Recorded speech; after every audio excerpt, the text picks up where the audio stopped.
দোল পূর্ণিমা শুধু রঙের উৎসব নয়, এটা আত্মার জাগরণের দিনও।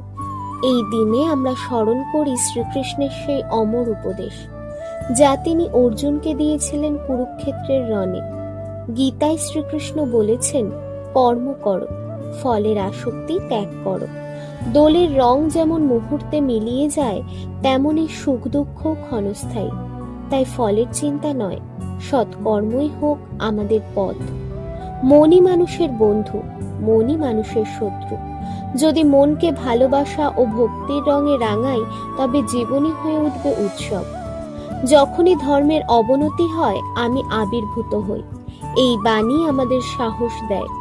দোল পূর্ণিমার রং আমাদের মনে করিয়ে দেয়, জীবনও এক রঙের খেলা, কখনো আনন্দ, কখনো কষ্ট, কিন্তু গীতার শিক্ষা আমাদের স্থির থাকতে শেখায়। আজ এই পবিত্র দিনে আসুন, শুধু শরীরে নয়, মনের ভেতরেও রং লাগাই। নিষ্ঠা, ক্ষমা আর ভালোবাসার রং। শুভ দোল পূর্ণিমা।